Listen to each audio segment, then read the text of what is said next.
नमस्कार साथियों। ये हमारा सागर यूथ पाठशाला लेक्चर सीरीज में विधानसभा का भाग 2 है। इसके पहले वाले भाग में अपन ने ये देखा था कि मध्य प्रदेश की विधानसभा किस प्रकार से स्थापित की गई थी। इस भाग में विधानसभा से संबंधित बहुत सारे प्रावधान अपन लोग संवैधानिक पॉइंट ऑफ व्यू से पढ़ने जा रहे हैं। कल की क्लास अगर आपने अच्छे से देखी हो तो बहुत सारे पॉइंट्स जो है आपको यहाँ पर सेम मिलेंगे। बस इस वीडियो को बनाने का औचित्य मेरा सिर्फ इतना था कि कल जो हमने संवैधानिक प्रावधान पढ़े थे Madhya Pradesh point of view से, आज हम वही के वही प्रावधान पढ़ रहे हैं भारतीय संविधान पॉइंट ऑफ व्यू से। चलिए हम शुरुआत करते हैं अपनी इस लेक्चर से। विधानसभा को ही कहा जाता है क्या? Legislative assembly. ठीक है, कल भी हमने देखा था कि ये जो विधानसभा है ये एक्चुअली थी क्या? ये राज्यों की कानून बनाने की प्रक्रिया थी। भारत राज्यों का एक संघ था, जैसा कि अनुच्छेद 1 कहता है। ठीक है, तो बहुत सारे राज्य मिलकर उन्होंने एक संघ की स्थापना की। ठीक है, अब उस संघ को संचालित करने के लिए एक प्रॉपर वे ऑफ गाइडलाइन होना चाहिए। ठीक है, तो उसी से रिलेटेड विधानसभा से संबंधित ये विभिन्न प्रावधान अपन पढ़ने जा रहे हैं। ठीक है, तो विधानसभा, जैसा कि कल अपन ने पढ़ा था कि प्रत्येक राज्य में विधायी कार्यों के संपादन के लिए विधानसभा का प्रावधान किया गया है। विधायी कार्यों के संपादन के लिए, that means for the establishment of various types of loss. ठीक है, तो अलग अलग प्रकार के कानून या हर क्षेत्र के कानून बनाने के लिए हर राज्य के लिए स्थापित की गई है क्या? विधानसभा। केंद्र शासित प्रदेशों में केवल दिल्ली, पुडुचेरी एवं जम्मू कश्मीर में विधानसभाएं हैं। कहां कहां पर? केंद्र शासित प्रदेशों की यदि हम बात करें तो कहां पर है? दिल्ली, पुडुचेरी और जम्मू कश्मीर में। ठीक है, विधानसभा विधानमंडल का प्रथम एवं लोकप्रिय सदन होता है। ये भी मैंने इसके पिछले वाले वीडियो में आपको बताया था कि इसको लोकप्रिय सदन क्यों कहा जाता है। इसको लोकप्रिय सदन इसलिए कहा जाता है क्योंकि आम जनता के द्वारा चुने गए प्रतिनिधि यहां पर आकर कार्य करते हैं, इसलिए ये कैसा सदन हो गया? लोकप्रिय सदन। ठीक है, चूंकि हम जिस देश में रह रहे हैं वहां पर लोकतंत्र है और इसी कारण से हमारे द्वारा चुने गए प्रतिनिधि जहां पर बैठते हैं उसको कहा गया है क्या? प्रथम सदन। तो विधानसभा एक्चुअली क्या है? प्रथम सदन है। इसे निम्न सदन भी कहा जाता है। यह भी मैंने आपको कल बताया था कि निम्न सदन क्यों बोलते हैं, क्योंकि 6 राज्य भारत में ऐसे हैं जहां पर उच्च सदन भी है, जिसको कहा जाता है क्या? विधान परिषद। ठीक है, यह विधान परिषद से अधिक शक्तिशाली होती है। ठीक है, हमारे यहाँ मध्य प्रदेश में विधान परिषद तो है नहीं, सिर्फ और सिर्फ क्या है? विधानसभा। और विधान परिषद में सदस्यों को चुनने का जो तरीका है वो बिल्कुल अलग होता है।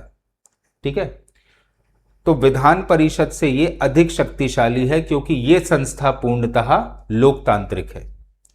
इसमें जनता द्वारा प्रत्यक्ष रूप से निर्वाचित प्रतिनिधि आते हैं। वही मैंने आपको बताया कि जनता जो है अपने अपने निर्वाचन क्षेत्र से प्रतिनिधियों का चुनाव करती है और जनता द्वारा चुने गए प्रतिनिधि यहां पर आते हैं। चलिए अब अपन बात करते हैं संरचना एवं गठन की। तो संवैधानिक आधार इस चीज का क्या है? अनुच्छेद 170। अनुच्छेद 170 के तहत ही गठन होता है किसका? विधानसभाओं का। सदस्य संख्या की यदि बात करें हम तो प्रत्येक राज्य की विधानसभा में अधिकतम कितने सदस्य हो सकते हैं? 500 सदस्य। और कम से कम या न्यूनतम कितने सदस्य हो सकते हैं? 60 सदस्य हो सकते हैं। परंतु इस अनुच्छेद 170 के कुछ अपवाद हैं, जैसे सिक्किम की जो विधानसभा है उसमें सिर्फ 32 सदस्य हैं। मिजोरम की विधानसभा में सिर्फ 40 सदस्य हैं। गोवा की विधानसभा में 40 और पुडुचेरी की 30 सदस्य हैं। ठीक है, तो अगर देखा जाए कि सबसे छोटी विधानसभा किस क्षेत्र की है, तो वो है पुडुचेरी। लेकिन पुडुचेरी हो गया क्या, एक केंद्र शासित क्षेत्र। मान लो क्वेश्चन ऐसा आता है कि किस राज्य की विधानसभा में न्यूनतम सीटें हैं, तो उसका आंसर हो जाएगा क्या, सिक्किम, क्योंकि सिक्किम एक राज्य है। और मान लो राज्य शब्द दिया ही ना हो, आपको सिर्फ ये दिया हो कि किस क्षेत्र की विधानसभा में न्यूनतम सीटें हैं, क्षेत्र शब्द आया हो, तो आपको मार्क करना है क्या, पुडुचेरी, क्योंकि पुडुचेरी केंद्र शासित क्षेत्र हो गया और वहां की विधानसभा में सीटें कितनी है, मात्र 30। जबकि राज्य अगर पूछा है तो फिर आप मार्क करोगे क्या, सिक्किम, क्योंकि सिक्किम में सीटों की संख्या कितनी है, 32। ठीक है, चलो, तो सबसे छोटी विधानसभा केंद्र शासित प्रदेश पुडुचेरी की है, जहां की सदस्य संख्या कितनी है, 30 सदस्य। राज्यों में सबसे छोटी विधानसभा सिक्किम की है, जहां पर सदस्य संख्या कितनी है, 32। अगर हम बात करें गोवा की, तो गोवा में सदस्य संख्या है 40 और मिजोरम में भी 40 है। ठीक है, तो ये अपवाद है अनुच्छेद 170 का, क्योंकि अनुच्छेद 170 क्या कहता है कि किसी भी विधानसभा की अधिकतम सदस्य संख्या 500 और मिनिमम कितनी होनी चाहिए, 60।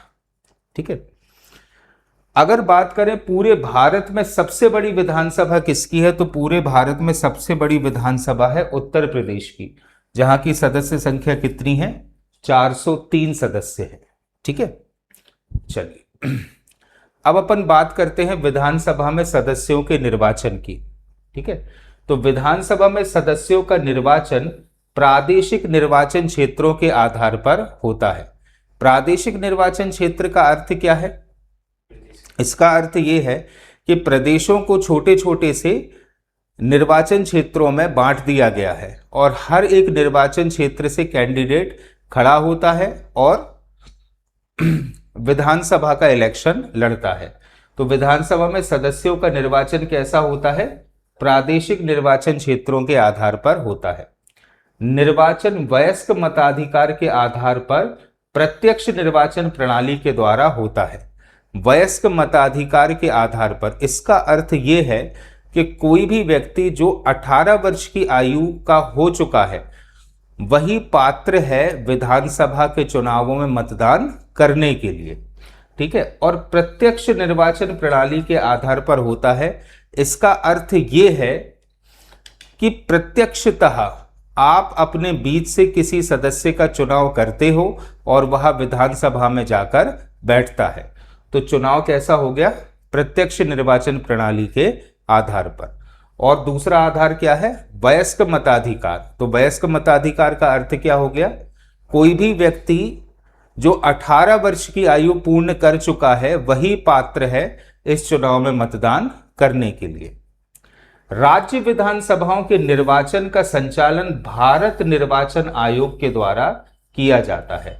तो भारत सरकार का जो निर्वाचन आयोग है वही पूरा मैनेज करता है विधानसभा के चुनावों के लिए। प्रत्येक राज्य का प्रादेशिक निर्वाचन क्षेत्र में इस प्रकार विभाजित किया जाता है कि प्रत्येक निर्वाचन क्षेत्र की जनसंख्या एवं आवंटित स्थानों का अनुपात पूरे राज्य में यथासंभव समान हो। इसका प्रावधान है अनुच्छेद 170(2) में। इसका अर्थ क्या है, इसका अर्थ यह है कि जैसे 75,000 की जनसंख्या पर एक विधायक चुना गया, कहां पर, मध्य प्रदेश में, तो लगभग इतनी ही जनसंख्या पर एक विधायक चुना जाएगा यूपी में, इतनी ही जनसंख्या पर एक विधायक चुना जाएगा राजस्थान में, इतनी ही जनसंख्या पर एक विधायक चुना जाएगा झारखंड और बिहार में। तो ये जनसंख्या और विधायक का जो रेशियो है वो लगभग, एक्चुअल नहीं लेकिन लगभग सभी राज्यों में एक समान ही होगा। विधानसभा की सदस्य संख्या राज्य की जनसंख्या पर निर्भर करती है। किस पर निर्भर करती है, राज्य की जनसंख्या पर। जैसे अब उत्तर प्रदेश है, अपन ने देखा उत्तर प्रदेश में सीटों की संख्या कितनी है, 403, तो वहां की जनसंख्या भी अधिक है। ठीक है, विधानसभा के प्रत्येक सदस्य कम से कम 75,000 की जनसंख्या का प्रतिनिधित्व करता है। मतलब एक सदस्य, एक सीट कितनी जनसंख्या पर सृजित होती है, 75,000 की जनसंख्या पर एक सीट सृजित की जाती है। अब हम बात करते हैं जनगणना एवं पुनः समायोजन की, तो यहां पर आ जाता है अनुच्छेद 170 का भाग 3। 170 का भाग 2 तो अभी आपने चेक किया, अब अपन बात कर रहे हैं 170 के भाग 3 की, जो क्या कहता है कि प्रत्येक जनगणना के पश्चात विधानसभा के स्थानों की संख्या तथा प्रादेशिक निर्वाचन क्षेत्रों का पुनः समायोजन संसद द्वारा निर्धारित विधि से किया जाएगा। इसका मतलब यह है कि प्रत्येक जनगणना के पश्चात, क्योंकि जनसंख्या तो अब जनगणना हमारे यहाँ 10-10 वर्षों के अंतराल पर होती है, जो तो कोविड के टाइम था, इस कारण से ये जनगणना हमारी हो नहीं पाई थी। तो अभी तक हम किस जनगणना के आंकड़ों का प्रयोग कर रहे हैं? 2011 की जनगणना के आंकड़ों का प्रयोग कर रहे हैं। परंतु इससे पहले प्रत्येक 10-10 वर्षों के अंतराल पर जनगणनाएं हुआ करती थी। तो हर जनगणना के बाद किसी भी क्षेत्र में देख लो, 10 वर्षों का जो टाइम पीरियड है उसमें आबादी तो बढ़ेगी ही बढ़ेगी। ठीक है, अब अगर आबादी बढ़ रही है और 75,000 की एवरेज जनसंख्या पर आप एक सीट सृजित करोगे और मान लो 10 वर्षों में आबादी दुगनी हो गई, तो उसी निर्वाचन क्षेत्र में 2 सीटें होनी चाहिए कि नहीं होनी चाहिए? ठीक है, तो अनुच्छेद 170(3) यही कहता है कि हर जनगणना के बाद आबादी बढ़ती है, इस कारण से विधानसभा में स्थानों की संख्या भी बढ़नी चाहिए और साथ ही साथ जो निर्वाचन क्षेत्र है उस निर्वाचन क्षेत्र में भी वृद्धि करना चाहिए। परंतु ऐसा पॉसिबल नहीं है कि हर 10 वर्षों के अंतराल के बाद हम सीटों की संख्या में वृद्धि करें। इसीलिए क्या किया गया, 84वां संविधान संशोधन हुआ किस वर्ष? 2001 में। ये चीज आप लोगों को बहुत अच्छे से नोट करना है। कौन सा संविधान संशोधन हुआ है? 84वां संविधान संशोधन हुआ है कब? वर्ष 2001 में। इसके द्वारा प्रावधान किया गया कि सन 2026 के बाद होने वाली प्रथम जनगणना, याद रखना ये क्वेश्चन आने वाले एग्जामों में आ सकता है, क्योंकि ये साल कौन सा है? 2026। 2026 के बाद होने वाली प्रथम जनगणना के आंकड़े प्रकाशित होने तक राज्यों के विधानमंडलों में स्थानों की संख्या, जैसा कि 1971 की जनगणना के आधार पर निश्चित किया गया था, तथा निर्वाचन क्षेत्रों का परिसीमन, जैसा कि 2001 की जनगणना के आधार पर तय किया गया था, पुनः समायोजन नहीं किया जाएगा। अब इसको समझना, जो 84वां संविधान संशोधन है जो कब हुआ था? वर्ष 2001 में।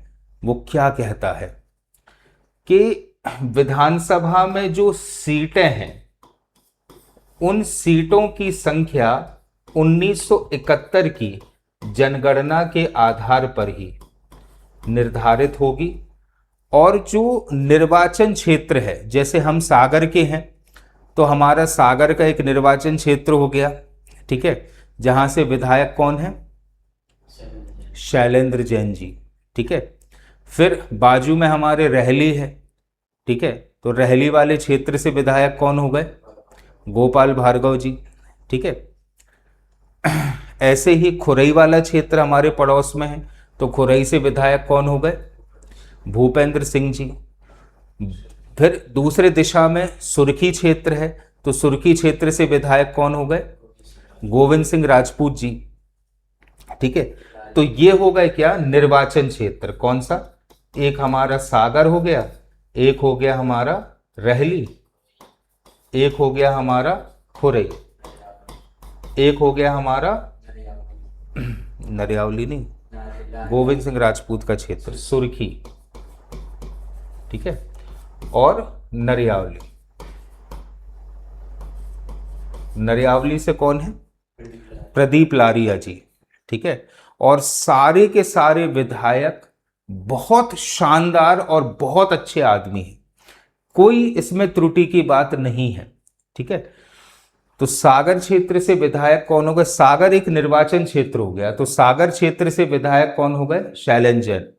रहली एक नया निर्वाचन क्षेत्र हो गया, तो यहां से विधायक कौन हो गए? गोपाल भार्गव जी, जिनको कहा जाता है क्या? अपराजित, जिनको कोई पराजित नहीं कर सकता। वाकई में हैं ऐसे व्यक्तित्व कि उनको कोई भी पराजित नहीं कर सकता। खुरई क्षेत्र, गोविंद सिंह राजपूत, गोविंद सिंह राजपूत नहीं, भूपेंद्र सिंह, ठीक है। सुर्खी वाले हैं कौन? गोविंद सिंह राजपूत, और नरियावली से प्रदीप लारिया जी, ठीक है। ये हो गए हमारे क्या, निर्वाचन क्षेत्र। इनके जो एरिया हो गए कि कहां तक सागर विधानसभा लगेगी, कहां तक रहली विधानसभा लगेगी, कहां खुरई, कहां सुर्खी और कहां पर नरियावली। इसका डिसीजन होगा 2001 की जनगणना के आधार पर। कब तक? 2026 के बाद की जो जनगणना है, जब तक कि उसके आंकड़े प्रकाशित नहीं हो जाते, ठीक है, तब तक ये चीज ज्यों की त्यों बनी रहेगी। मतलब निर्वाचन क्षेत्र किसके आधार पर निर्धारित होंगे? 2001 की जनगणना के आधार पर। और विधानसभा में सीटों की जो संख्या है ये निर्धारित होगी 1971 की जनगणना के आधार पर। क्लियर हुआ? अब कौन सा संविधान संशोधन है? 84वां संविधान संशोधन है वर्ष 2001 का, ठीक है। ये इसीलिए किया गया क्योंकि संविधान का अनुच्छेद 170 क्या कहता था कि हर जनगणना के बाद विधानसभा में सीटों की संख्या बढ़ाई जाएगी। और क्या कहता था कि प्रत्येक जनगणना के बाद निर्वाचन क्षेत्रों में भी परिवर्तन किया जाएगा। इस चीज को समाप्त करने के लिए ही कौन सा संविधान संशोधन हुआ था? 84वां संविधान संशोधन हुआ था वर्ष 2001 का, ठीक है, जिसमें विधानसभा में सीटों की संख्या का निर्धारण किया गया 1971 की जनगणना के आधार पर, और निर्वाचन क्षेत्रों का जो परिसीमन है वो निर्धारित किया गया 2001 की जनगणना के आधार पर। अब हमें लगता है आपको क्लियर हो गया होगा, ठीक है। फिर अपन बात करते हैं विधानसभा में मनोनीत सदस्यों के बारे में। किसके बारे में? विधानसभा में मनोनीत सदस्यों के बारे में। तो यहां पर आ जाता है बेटा कौन सा? अनुच्छेद 333, ठीक है। बहुत ध्यान से समझना इस चीज को। यदि विधानसभा के निर्वाचन के बाद राज्यपाल को यह समाधान हो जाए कि आंग्ल भारतीय समुदाय को पर्याप्त प्रतिनिधित्व नहीं मिला है, तो वह उस समुदाय के एक सदस्य को विधानसभा में मनोनीत कर सकता है। अब पिछले वाले लेक्चर, इसलिए मैंने बोला कि जिसने पिछला लेक्चर देखा है वो इस लेक्चर को बहुत अच्छे से समझ पाएगा। पिछले लेक्चर में भी मैंने ये बताया कि आंग्ल भारतीय होता कौन है। आंग्ल भारतीय व्यक्ति वह होता है सबसे पहले तो जिसके पूर्वज यूरोप से आए थे, क्योंकि जितने भी अंग्रेजों ने भारत में शासन किया है वे सभी के सभी यूरोपीय थे। कौन थे बेटा? यूरोपीय थे, ठीक है। तो ऐसा यूरोपीय व्यक्ति जो आजादी के बाद वापस यूरोप नहीं गया और उसकी चौथी पीढ़ी लगातार भारत में निवास कर रही, मतलब लगातार 4 पीढ़ियों से वो भारत में निवास कर रहा है, तो उसकी चौथी पीढ़ी को दर्जा दे दिया जाएगा काय का?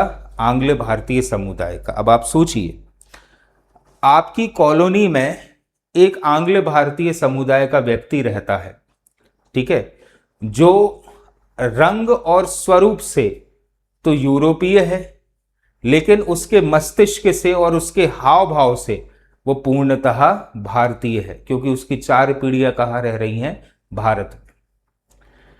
ऐसे व्यक्ति को तो कहीं ना कहीं उसकी सीट तो रिजर्व रहना चाहिए। मान लो उसको कोई दिक्कत हो, परेशानी हो, तो किस प्रकार से वो क्षेत्रीय विधायक या सांसद के पास जाएगा? कहीं ना कहीं नस्ल भेद ना हो जाए, इस कारण से उसके लिए अनुच्छेद 333 के तहत लोकसभा में 2 सीटें और विधानसभा में 1 सीटें आरक्षित की गई थी। परंतु 104वां संविधान संशोधन हुआ कब? वर्ष 2020 में। कब हुआ बेटा 104वां संविधान संशोधन? वर्ष 2020 में। और इसके तहत क्या हुआ कि लोकसभा और विधानसभाओं में आंग्ल भारतीय समुदाय के मनोनयन की जो प्रणाली थी उसको पूर्णतः समाप्त कर दिया गया।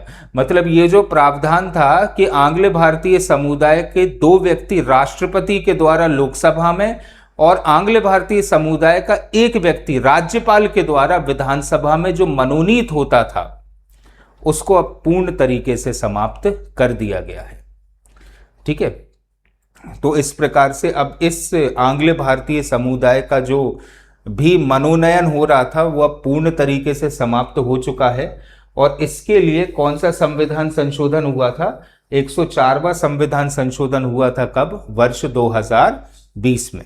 चलिए, ये तो अपन ने बात कर ली मनोनीत सदस्यों की। जम्मू कश्मीर में कुछ अलग ही प्रकार का प्रावधान है, क्योंकि जम्मू कश्मीर में जो उपराज्यपाल है वो विधानसभा में 2 महिला सदस्यों को मनोनीत करने का अधिकार रखता है। यदि जम्मू कश्मीर के उपराज्यपाल को यह समाधान हो जाए कि जम्मू कश्मीर में विधानसभा में महिलाओं का जो कहना चाहिए कि प्रतिशत है वो बहुत कम है, तो वो 2 महिलाओं को अपनी तरफ से वहां पर मनोनीत कर सकता है। क्लियर हुआ? तो अनुच्छेद 333 के प्रावधान अब समाप्त हैं। क्यों? किस संविधान संशोधन ने इसको समाप्त किया है? 104वें संविधान संशोधन ने समाप्त किया, जो कब हुआ था? वर्ष 2020 में। चलो, अब विधानसभा के सदस्यों की योग्यताएं, कार्यकाल एवं विधानसभा के विभिन्न पदाधिकारी। तो सदस्यों की योग्यताएं भी कल मैंने पढ़ाई थी। इसका प्रावधान अनुच्छेद 173 में है कि विधायक बनने के लिए क्या क्या योग्यता होनी चाहिए। सबसे पहले तो वह व्यक्ति भारत का नागरिक हो, उसकी आयु कम से कम 25 वर्ष हो चुकी हो और संसद द्वारा निर्मित किसी विधि के द्वारा विहित अन्य प्रकार की योग्यताएं भी रखता हो। ठीक है, इसके अतिरिक्त एक और चीज थी, और वो ये थी कि वह किसी लाभ के पद पर ना हो। ठीक है, और किसी भी न्यायालय ने उसे पागल या दिवालिया ना घोषित कर दिया हो। ये पॉइंट्स भी आप लोग नोट कर लेना, पिछले लेक्चर में अपन ने बहुत अच्छे से पढ़ा है। लेकिन अनुच्छेद 173 बात करता है किसकी? व्यक्ति होना चाहिए भारत का नागरिक, आयु होनी चाहिए 25 वर्ष, और निकट भविष्य में संसद अगर योग्यता से संबंधित कोई भी कानून बनाती है तो उम्मीदवार को उस कानूनी प्रावधान पर भी खरा उतरना चाहिए। ठीक है, तो इसका प्रावधान किसमें है बेटा? अनुच्छेद 173 में। फिर अनुसूचित जाति जनजाति के लिए आरक्षण का संवैधानिक आधार भी है, और विधानसभाओं में जो आरक्षण है SC ST का, उसके लिए जिम्मेदार है अनुच्छेद कौन सा? 332। आंग्ल भारतीयों के लिए था कौन सा? 333, लेकिन SC ST के लिए है कौन सा? 332। विधानसभा में जनसंख्या के आधार पर अनुसूचित जातियों एवं जनजातियों के लिए स्थानों के आरक्षण का प्रावधान किया गया है। किस अनुच्छेद के तहत? 332 के तहत। यह प्रावधान संविधान के प्रारंभ से 10 वर्षों के लिए किया गया था। मतलब जब से संविधान लागू हुआ है तब से लेकर 10 वर्षों के लिए प्रावधान हुआ था, परंतु संसद द्वारा समय समय पर इसकी अवधि 10-10 वर्षों के लिए बढ़ाई जाती रही। तो 95वें संविधान संशोधन हुआ था किस वर्ष? 2009 में। इसके लिए SC ST का जो आरक्षण है वो 2020 तक के लिए बढ़ा दिया गया। फिर इसके बाद अभी आपने पढ़ा था 104वां संविधान संशोधन हुआ कब? 2020 में, जिसमें आंग्ल भारतीय समुदाय का जो आरक्षण था उसको समाप्त कर दिया गया, और SC ST के लिए जो आरक्षण था इसे पुनः वर्ष 2030 तक के लिए एक्सटेंड कर दिया गया। मतलब विधानसभाओं में अनुसूचित जाति जनजाति का जो आरक्षण है अब वो कब तक के लिए हो गया है? वर्ष 2030 तक के लिए। किस संविधान संशोधन से? 104वें संविधान संशोधन वर्ष 2020 से। ठीक है, और 2010 से 2020 तक के लिए बढ़ाया गया था 95वें संविधान संशोधन से। क्लियर है? चलो, सदस्यों की अर्हता एवं विनिश्चय, इसका संवैधानिक आधार है अनुच्छेद 192। अभी अनुच्छेद 192 क्या कहता है? तो विधानसभा सदस्य चुने जाने के पश्चात यदि कोई सदस्य किसी अयोग्यता से ग्रसित हो जाता है या नहीं, तो इस प्रश्न का निर्णय सिर्फ और सिर्फ कौन करेगा? राज्यपाल। ठीक है, तो विधानसभा में किसकी विधायकी चलती रहेगी और किसकी खत्म होगी, इसका अंतिम निर्णय कौन करेगा? उस क्षेत्र का राज्यपाल। राज्यपाल अपना निर्णय निर्वाचन आयोग की राय से देगा। मतलब राज्यपाल डिस्कस करेगा किससे? निर्वाचन आयोग से, और अपना निर्णय देगा। सदस्य चुने जाने से पूर्व यह अयोग्यता का निर्धारण न्यायालय द्वारा किया जाएगा। ठीक है, मतलब अगर कोई विधायक नहीं बना है तो विधायक बनने के लायक है अथवा नहीं है, उसका निर्णय कौन करेगा? न्यायालय। परंतु अगर कोई व्यक्ति विधायक बन चुका है और उसके बाद किसी अयोग्यता से ग्रसित हुआ है तो उसकी विधायकी कंटिन्यू की जाएगी अथवा नहीं की जाएगी, इसका निर्णय कौन करेगा? राज्यपाल। ठीक है, फिर अपन बात करते हैं बेटा कार्यकाल की। तो कार्यकाल का भी संवैधानिक आधार क्या है? अनुच्छेद 172। अभी अनुच्छेद 172 कहता है कि विधानसभा का कार्यकाल उसकी प्रथम बैठक से 5 वर्ष तक के लिए होगा। मतलब विधानसभा की जो पहली बैठक है उस पहली बैठक से कब तक? 5 वर्ष तक के लिए होगा। इस अवधि से पूर्व मुख्यमंत्री के परामर्श पर राज्यपाल द्वारा विधानसभा को विघटित किया जा सकता है। ठीक है, मान लो विधानसभा की कार्यवाही सही तरीके से संचालित नहीं हो रही है, ठीक है, या फिर विधायकों को बोलने का मौका ही नहीं दिया जा रहा, या विपक्ष बॉयकॉट कर रहा है, तो मुख्यमंत्री अगर राज्यपाल से परामर्श करे कि विधानसभा को विघटित कर दिया जाए, तो पूरा कार्यकाल खत्म होने के पहले भी विधानसभा को विघटित किया जा सकता है। यदि आपातकाल लागू हो, कल भी मैंने बताया था इमरजेंसी से संबंधित प्रावधान, यदि आपातकाल लागू हो तो संसद विधि द्वारा विधानसभा का कार्यकाल बढ़ा सकती है, और 1 वर्ष में, मतलब एक बार में 1 वर्ष के लिए कार्यकाल बढ़ाया जा सकता है, लेकिन उसी कंडीशन में जब आपातकाल की स्थिति हावी हो। एक बार में कार्यकाल 1 वर्ष से अधिक नहीं बढ़ाया जा सकता। ठीक है, लेकिन कौन सी कंडीशन है? आपातकाल की। अब मान लो आपातकाल समाप्त हो गया, तो आपातकाल समाप्त होने के बाद भी कार्यकाल 6 माह से अधिक नहीं बढ़ाया जा सकता।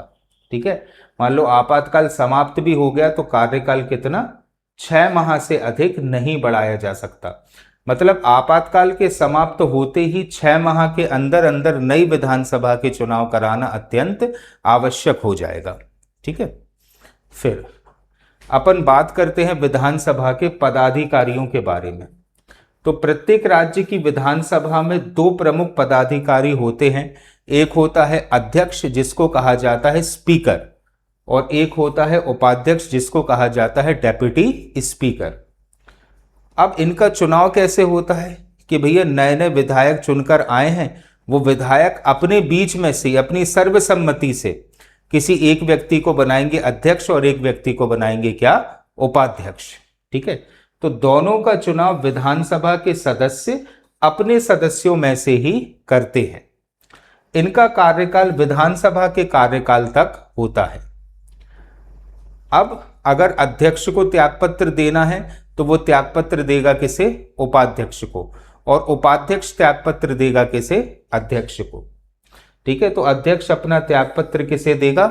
उपाध्यक्ष को, और उपाध्यक्ष अपना त्यागपत्र किसको देगा? अध्यक्ष को। अब मान लो विधानसभा को वर्तमान अध्यक्ष या उपाध्यक्ष का तौर तरीका पसंद नहीं आ रहा है और उनको हटाना चाहते हैं, तो पद से कैसे हटाया जा सकता है? तो दोनों को विधानसभा के सदस्यों के साधारण बहुमत, साधारण बहुमत का अर्थ होता है 50% + 1, तो दोनों को विधानसभा के सदस्यों के साधारण बहुमत से पारित प्रस्ताव के द्वारा हटाया जा सकता है। परंतु इस प्रस्ताव की कि हम तुमको हटाने का प्रस्ताव लेकर आ रहे हैं, इसकी सूचना अध्यक्ष या उपाध्यक्ष को कितने?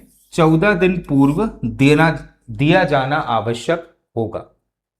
ठीक है, तो अध्यक्ष या उपाध्यक्ष को सिर्फ साधारण बहुमत से हटाया जा सकता है, लेकिन ऐसा प्रस्ताव विधानसभा में लाया जा रहा है, इसकी सूचना उसे 14 दिन पहले देना अनिवार्य है।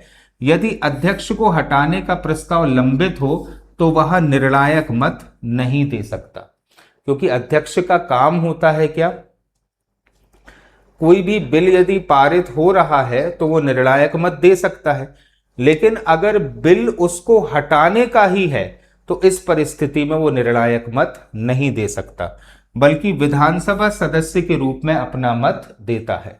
ठीक है, तो अगर अध्यक्ष के विरुद्ध उसको हटाने का प्रस्ताव लाया गया है तो जब तक इस प्रस्ताव पर कार्यवाही चल रही है तब तक वो अध्यक्ष के पद पर कार्य नहीं करता है, अर्थात वह निर्णायक मत नहीं दे सकता।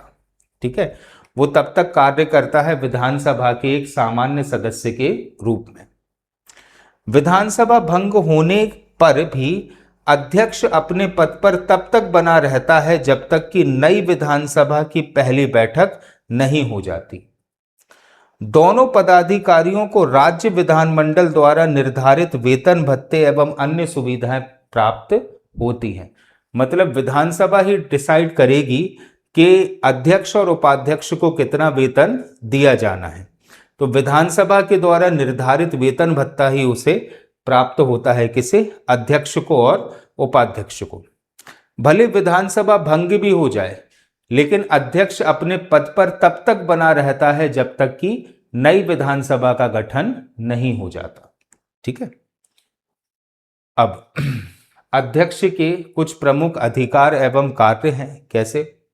विधानसभा की बैठकों की अध्यक्षता करता है तथा सदन की कार्यवाही का संचालन करता है। ठीक है, तो विधानसभा की जो भी बैठकें हो रही हैं उन तमाम सारी बैठकों की वह अध्यक्षता करेगा। सदन में शांति एवं व्यवस्था बनाकर रखता है। ठीक है, क्योंकि मॉनिटर होता है, जैसे आपकी क्लास में जब आप स्कूल में पढ़ते होगे तो एक मॉनिटर होता है, वही मॉनिटर के जो कार्य होते हैं वो कार्य होते हैं किसके, अध्यक्ष के। सदन की कार्यवाही को स्थगित या निलंबित कर सकता है। ठीक है, कोई विधेयक धन विधेयक है या नहीं इसका निर्णय लेता है। ठीक है, प्रश्नों पर मतदान कराता है तथा परिणाम की घोषणा करता है। पक्ष एवं विपक्ष के मत बराबर होने पर वह निर्णायक मत का प्रयोग करता है, लेकिन अगर कोई भी ऐसा प्रस्ताव आया है जो संबंधित है अध्यक्ष को ही अपने पद से हटाने के लिए, तो वह निर्णायक मत नहीं देगा। निर्णायक मत का अर्थ यह होता है यदि किसी भी प्रस्ताव पर 50% पक्ष और विपक्ष के वोट पड़ गए हैं तो उसमें निर्णायक मत ये होता है कि मान लो उस प्रस्ताव को पास करना है या नहीं करना, तो 50% लोग कह रहे हैं पास करना, 50% कह रहे हैं कि नहीं करना। इस परिस्थिति में निर्णायक मत दे सकता है कौन, अध्यक्ष। ठीक है, तो असंसदीय एवं अशिष्ट शब्दों की कार्यवाही से निकालने के लिए वो निर्देश दे सकता। मान लो कोई गाली गलौज करने लगे विधानसभा में बैठकर, तो वो रोक सकता है, ये उसका संवैधानिक प्रावधान है। सदन के नेता के परामर्श से कार्यवाही का क्रम निर्धारित करता है। जैसे मान लो 4-5 बिल हैं जिनको कानून बनाना है, तो पहले किस बिल पर डिस्कशन होगा, उसके बाद किस पर और उसके बाद किस पर, तो इससे वो कार्यवाही का क्रम निर्धारित कर सकता है। प्रश्नों को स्वीकार या नियम विरुद्ध होने पर उसे अस्वीकार भी कर सकता है। मान लो विपक्ष अगर कोई ऐसा प्रश्न पूछ रहा हो जो किसी रूलिंग पार्टी के विधायक की पर्सनल लाइफ से रिलेटेड हो, इसका क्या औचित्य है? इसका कोई औचित्य नहीं है। पर्सनल लाइफ पर टिप्पणी करने का कोई औचित्य होता ही नहीं है, तो ऐसे प्रश्नों को वो तुरंत ही समाप्त कर देगा। सदन का कोई सदस्य उसकी आज्ञा से ही भाषण दे सकता है। ठीक है, इसलिए आपने देखा होगा विधानसभा की तो आपने शायद ना देखी हो कार्यवाहियां, लेकिन लोकसभा की देखी होगी। तो लोकसभा में अगर कोई भी रूलिंग पार्टी या विपक्ष का कोई सांसद अगर वार्तालाप कर रहा है तो वो किसको संबोधित करता है, लोकसभा के अध्यक्ष को। ठीक है, क्योंकि यही सारी पावर्स किसके पास होती हैं, लोकसभा के अध्यक्ष के पास। सदन का कोई सदस्य उसकी आज्ञा से ही भाषण दे सकता है। सदन तथा राज्यपाल के बीच वह संपर्क स्थापित करके रखता है। राज्यपाल को एक एक चीज की रिपोर्ट देता है जो भी गतिविधियां विधानसभा में हुई हैं। सदन के सदस्य के विशेषाधिकारों की रक्षा करता। विशेषाधिकार क्या थे, जो मैंने पिछले लेक्चर में आपको बताया कि जब तक विधानसभा लगी हुई है तब तक किसी भी विधायक को गिरफ्तार नहीं किया जा सकता है बिना अध्यक्ष की अनुमति के। ठीक है, तो जो भी विधायक है उनके विशेष अधिकारों का रक्षक भी होता है कौन, विधानसभा का अध्यक्ष। विधानमंडल की कुछ समितियों का पदेन सभापति भी होता है। ऐसी बहुत सारी समितियों के बारे में अपन पढ़ेंगे कॉन्स्टिट्यूशन में। ऐसी बहुत सारी समितियां हैं जिसका अध्यक्ष होता है कौन, स्वयं विधानसभा का अध्यक्ष। दर्शक दीर्घा में दर्शक एवं प्रेस प्रतिनिधियों के प्रवेश पर नियंत्रण भी रखता है। ठीक है, एक ऐसा स्थान होता है विधानसभा में जहां पर आम जनता पहुंचती है और विधानसभा की कार्यवाही को दूर से देख सकती है। वहीं पर प्रेस वाले भी बैठे रहते हैं। तो मान लो अगर कोई गोपनीय कानून अगर पारित होना है, ठीक है, तो उस पर भी नियंत्रण करता है कौन, अध्यक्ष, कि आम जनता को आने देना है इस कार्यवाही में, प्रेस को आने देना है अथवा नहीं आने देना। अब अध्यक्ष अगर अनुपस्थित है तो क्या होता है, तो अध्यक्ष की अनुपस्थिति में सभी कार्य कौन करता है बेटा, उपाध्यक्ष के द्वारा किए जाते हैं। और यदि अध्यक्ष और उपाध्यक्ष दोनों किसी कारणवश अनुपस्थित हों तो विधानसभा अपने सदस्यों में से ही कार्यवाहक अध्यक्ष का चुनाव करती है।